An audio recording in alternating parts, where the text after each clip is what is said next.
Hi there, it's Martin here from Gripping Beast. This time we're going to look at combat, and in particular the line of battle and momentum mechanisms, using the units on this table which show part of an engagement between crusading military orders nearest the camera and Fatimid Arabs on the other side. I've got a bit of a low-tech method of identifying the units here. I've used some Scrabble tiles to give them letter codes, which I hope the magic of technology will enable you to see. This is the position as we go into the remaining moves phase. So charges have taken place, compulsory moves have taken place, and now other units get to move to improve their side's position before combat takes effect.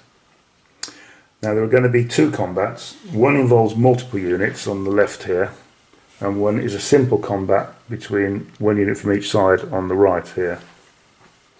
Before we do anything else, we should allocate the momentum tokens gained by the charging units, which are A, B and G there.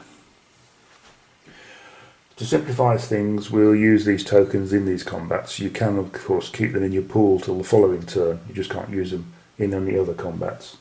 Should point out that this unit A is Templar Brother Knights, and they get 2 tokens because they have the impetuous rule.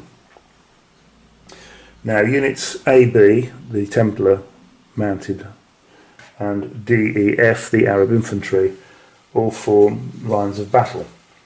To do this they have to be no more than an inch apart from each other and at least partially within their flank zones. This enables them to moderate an adverse combat result, as the result is divided by the number of mutually supporting units. So unit E can divide by itself plus 1 on each side is 3. Unit D can divide by itself and 1 unit there, which is 2. Any 2 formed units can create a line of battle.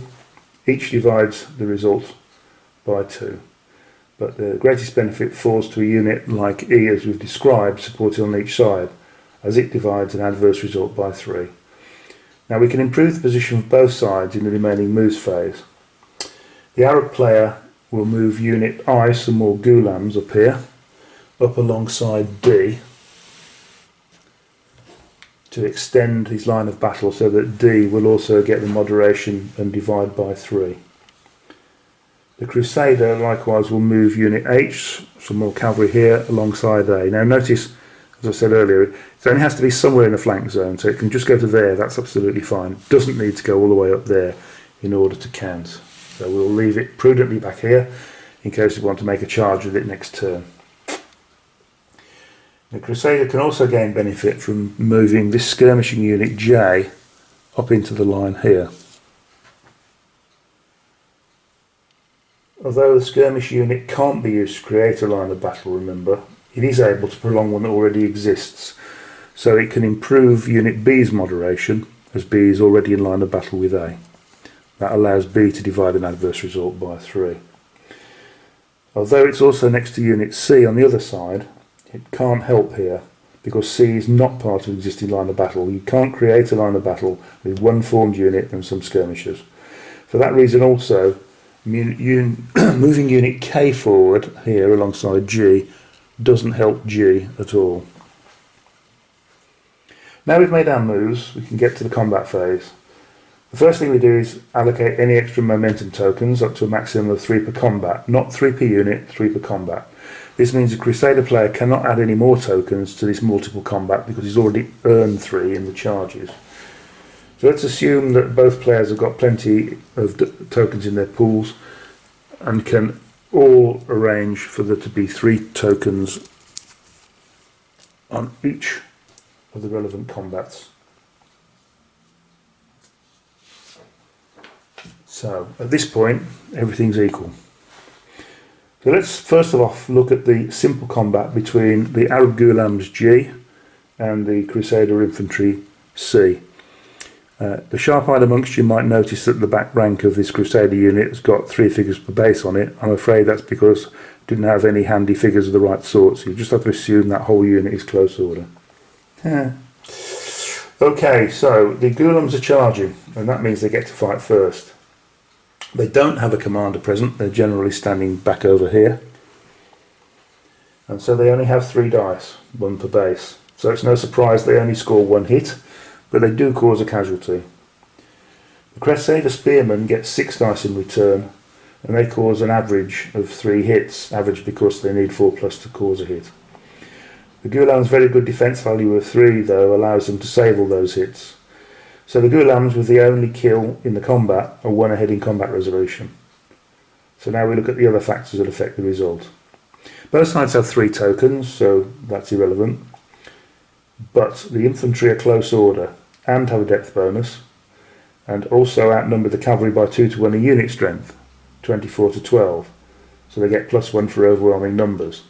This means the infantry win by 2, which we see from the combat results table, discourages the cavalry and pushes them back. The infantry gain 2 momentum tokens for this, and the combat will continue next turn, unless the cavalry break off, which they'd be well advised to do.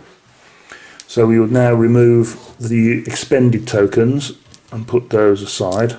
We'll add 2 tokens to the Crusader token pool, and we'll mark the Ghulams as discouraged.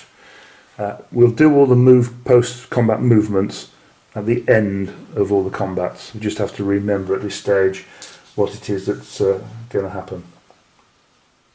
Before we carry on, let's have a quick look at unit strength. Each infantry or cavalry base in the game has a strength rating most easily seen in the number of figures on the base, which is why it was worth me mentioning the incorrectness on that unit. So this number multiplied by the number of bases in the unit gives the unit strength. So 4 figures on a base times 6 bases is a unit strength of 24. And the cavalry, 2 figures on a base times 6 bases is a unit strength of 12. Remember, if a player has chosen to put 4 figures on a base for his open order infantry units, they still count as having a strength of 3. Right, let's look at the other combat. Here we've got 5 units involved and things are a bit more complicated.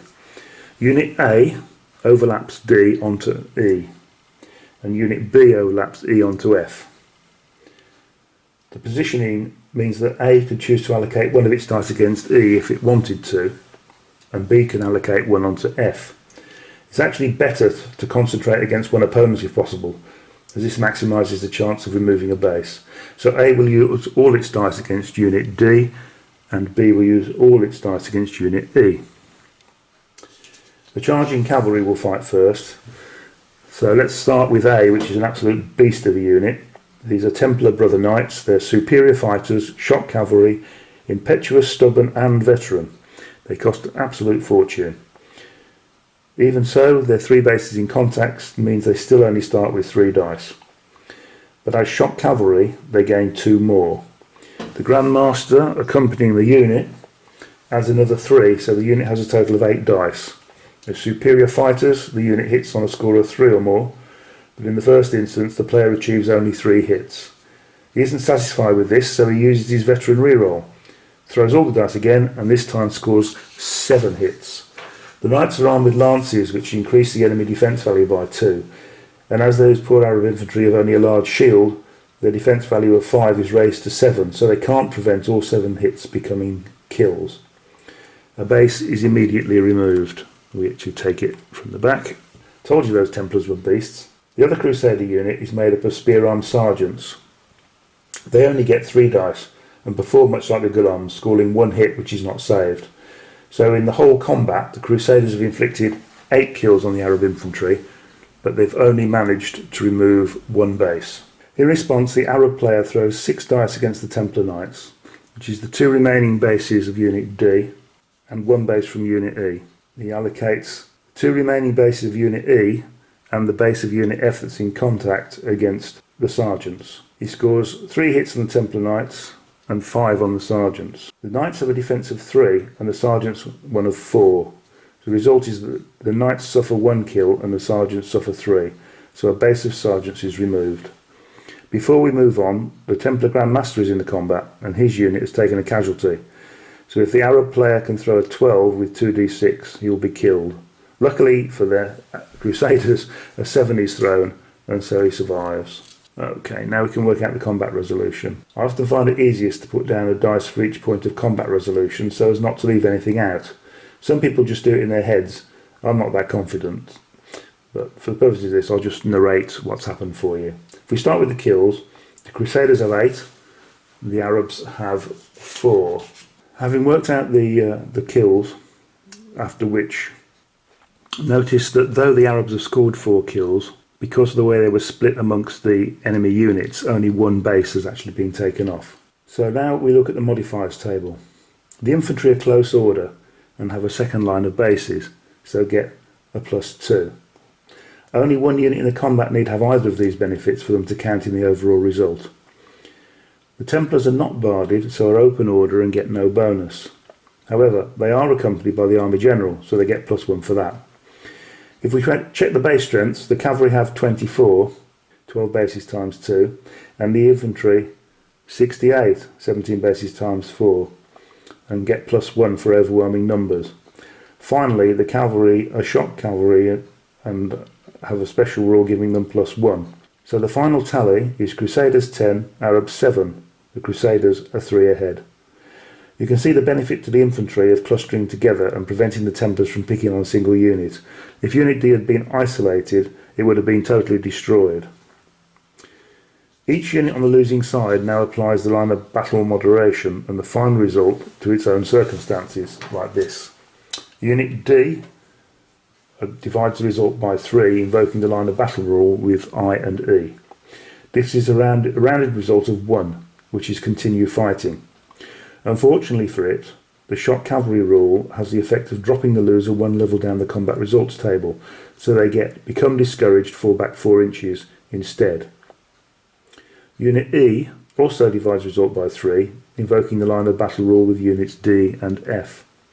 Again, this gives a rounded result of 1, and as this unit is also facing shock cavalry, even though none of their dice were directed against it, it too become discouraged, fall back 4 inches. Unit F divides the result by 2, invoking the line of battle rule with Unit E. This gives a rounded result of 2. It's not facing shock cavalry, so that result remains unchanged, and all of our 3 infantry units have a result of become discouraged, fall back 4 inches.